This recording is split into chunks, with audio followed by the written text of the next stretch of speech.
O conflito entre Israel e o grupo libanês Hezbollah já existe há décadas.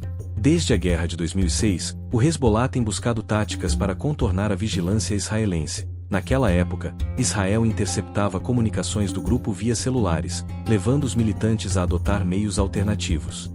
Em 2023, após a eclosão da guerra em Gaza, o Hezbollah, apoiado pelo Irã, passou a atacar alvos no norte de Israel, juntando-se ao conflito em solidariedade ao Hamas. Em resposta, Israel retaliou com bombardeios no sul do Líbano. Nos meses seguintes, ambos os lados se engajaram em trocas de fogo limitadas, evitando uma guerra aberta. Foi nesse contexto de escalada silenciosa que o líder do Hezbollah, Hassan Nasrallah, tomou uma decisão significativa. Em fevereiro de 2024, instruiu seus combatentes a abandonarem os smartphones, que poderiam ser infiltrados por Israel, e usarem PGs analógicos para suas comunicações. Mal sabia o Hezbollah que essa precaução seria explorada pelo inimigo de forma inédita. Em 17 de setembro de 2024, no Líbano, numa tarde comum se transformou em caos. Por volta das 15h30, enquanto pessoas faziam compras em mercados, tomavam café em ruas movimentadas ou dirigiam pelo trânsito, uma série de pequenas explosões sacudiu diversas cidades. Em questão de minutos, milhares de PGs distribuídos ao Hezbollah detonaram quase simultaneamente, no Líbano, e até em partes da Síria. O resultado foi de imediato o pânico e a devastação. Em um mercado de Beirute, câmeras de segurança capturaram o momento em que um dispositivo, em cima do balcão de caixa de um supermercado, explodiu repentinamente, jogando ao chão um membro do Hezbollah. Em outra cena, um pequeno bip precedeu uma explosão que derrubou um homem diante de uma banca de frutas. Algumas pessoas relataram que seus PGs esquentaram em suas mãos instantes antes de explodir. Pelo menos 12 pessoas morreram nos ataques dos PGs naquele dia, e cerca de 2.750 ficaram feridas. Entre os feridos estava inclusive o embaixador do Irã no Líbano, atingido por estilhaços quando seu PG explodiu. No dia seguinte, 18 de setembro, o pesadelo se repetiu em nova forma. Pouco antes das 17 horas, uma segunda onda de explosões atingiu dezenas de rádios comunicadores, portáteis, usados pelo Hezbollah. Esses aparelhos, fornecidos por outro fabricante, detonaram de forma coordenada, ampliando o rastro de morte e pavor. Pelo menos 25 pessoas foram mortas no segundo ataque e mais de 600 ficaram feridas somente nesse dia. Ao todo, somando as duas ondas, estima-se que 37 a 39 pessoas perderam a vida e mais de 3.400 ficaram feridas. Foi um golpe sem precedentes, descrito por dirigentes do Hezbollah como a maior violação de segurança da organização até hoje. Uma investigação subsequente revelou uma operação sofisticada, digna de filmes de espionagem. Os PGs em questão eram de um modelo novo, Gold Apollo AR-924, que o Hezbollah havia importado meses antes para substituir os celulares comprometidos. Pareciam PGs comuns, mas cada um era na verdade um cavalo de Troia. Dentro de suas baterias, engenheiros clandestinos inseriram componentes letais, uma fina lâmina de explosivo plástico PET, pentaeritritol, tetranitrato, cerca de 6 gramas, capaz de grande destruição, oculta entre as células da bateria. Junto a ela, havia um detonador inovador, feito de material altamente inflamável, porém, sem nenhuma peça metálica, tornando-o invisível a detectores de raio-x. Em outras palavras, o que deveria ser uma simples bateria era, na verdade, uma pequena bomba disfarçada. Todo o conjunto explosivo ocupava aproximadamente 1/3 do volume da bateria. Apesar disso, o peso total parecia normal, cerca de 35 gramas, o que mascarou a presença do conteúdo extra.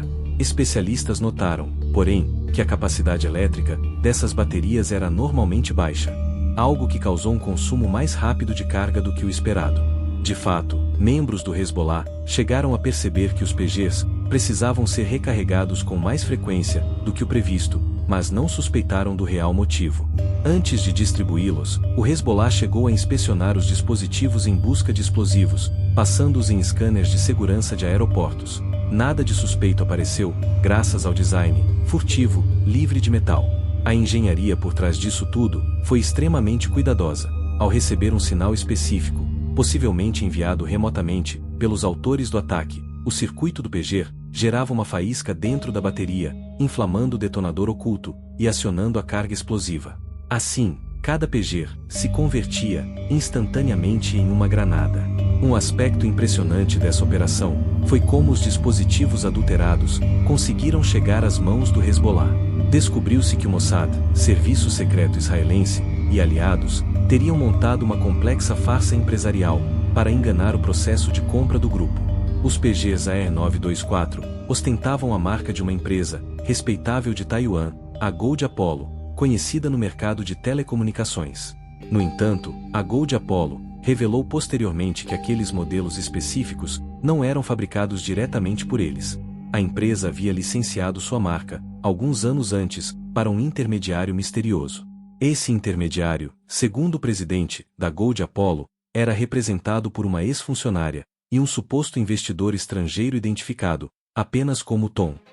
Sob licença, essa parceria tinha liberdade para projetar e vender produtos, usando o nome Gold Apollo. Foi exatamente o que fizeram.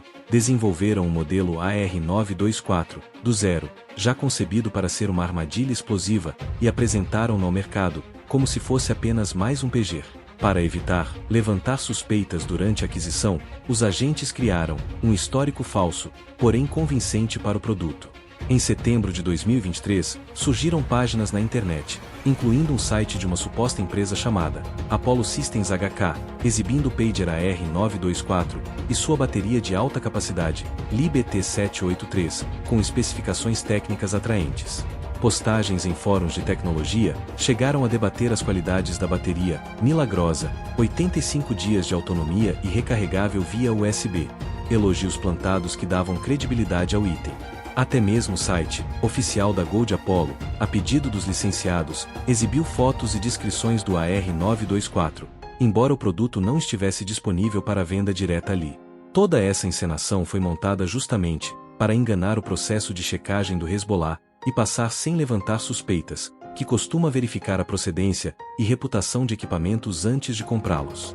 Relatos indicam que agentes disfarçados, atuando como vendedores, ofereceram um novo PG ao Hezbollah a preços abaixo do mercado, reduzindo o valor até que o cliente mordeu a isca.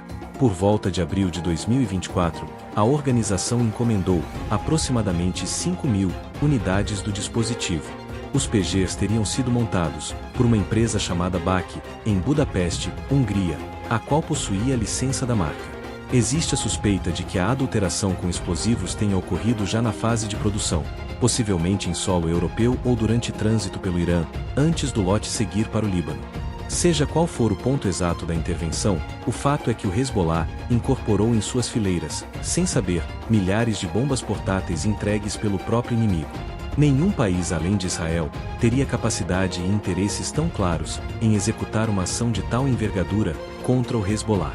Este tipo de ataque em massa, usando armadilhas em objetos cotidianos, não tem precedentes. As consequências do ataque foram devastadoras. Além das dezenas de mortos, houve milhares de feridos, muitos com mutilações e traumas permanentes. Estima-se que cerca de 500 pessoas sofreram lesões oculares graves por estilhaços ou explosões a queima-roupa. Médicos relataram casos de pacientes com perda de visão, dedos amputados e queimaduras extensas. O impacto psicológico. Se fisicamente o Hezbollah perdeu membros e recursos, psicologicamente o abalo foi igualmente profundo. A confiança dos militantes em seus próprios equipamentos foi minada, de forma drástica. Imediatamente após as explosões, instalou-se um clima de paranoia dentro das fileiras do grupo. Afinal, se nem mesmo os PGs recomendados pelo líder eram seguros, o que mais poderia estar comprometido? O Hezbollah mandou recolher os dispositivos remanescentes e orientou seus integrantes a manter distância de qualquer PG ou rádio semelhante até segunda ordem. Por um tempo, houve relatos de membros do grupo recorrendo a métodos ainda mais rudimentares de comunicação, temerosos de novas armadilhas tecnológicas. Um clima de medo passou a permear a vida cotidiana no Líbano. A ação teve também um efeito de mostrar ao Hezbollah que Israel podia atingi-los em seu coração, de forma invisível, alimentando a sensação de vulnerabilidade constante. A simultânea explosão dos PGs do Hezbollah, em setembro de 2024, escancarou uma nova fronteira na arte da guerra. O episódio combinou espionagem de alto nível, engenharia tecnológica e dissimulação digna de um filme, tudo para atingir o inimigo de dentro para fora. A operação demonstrou até onde os serviços de inteligência são capazes de ir, desde infiltrar uma cadeia de suprimentos internacional, criando empresas de fachada e identidades falsas, até desenvolver microexplosivos, indetectáveis, e acionar milhares de bombas, ocultas em sincronia perfeita. O impacto foi sentido não apenas nos corpos feridos e edificações danificadas, mas também no imaginário estratégico de outros grupos e nações. Chefes de espionagem ao redor do mundo foram chacoalhados por essa demonstração, reconhecendo que as ameaças podem estar escondidas nos objetos mais corriqueiros. Para o Hezbollah, a lição veio em forma de tragédia e humilhação, mas também reforçou sua retórica contra Israel. Para Israel, a operação representou uma vitória, atrasou e confundiu o inimigo. No desfecho, ficou clara a sofisticação da guerra silenciosa, travada pelos serviços secretos. O caso dos PGs explosivos entra para a história militar como um marco da espionagem do Mossad. Conflitos decididos tanto por mísseis e soldados quanto por chips, códigos e artimanhas nas sombras. E enquanto Israel e Hezbollah continuarem em rota de colisão, é provável que novas operações engenhosas, e possivelmente mais perigosas, ocorram sob a superfície, longe dos holofotes, moldando os rumos da segurança regional sem que o público sequer se dê conta até que seus efeitos venham à tona. Em última instância, a mega operação de setembro de 2024 evidenciou que, na busca de vantagem sobre o inimigo, a criatividade da inteligência não conhece limites, e a guerra invisível pode ser tão devastadora e assustadora quanto aquela travada às claras.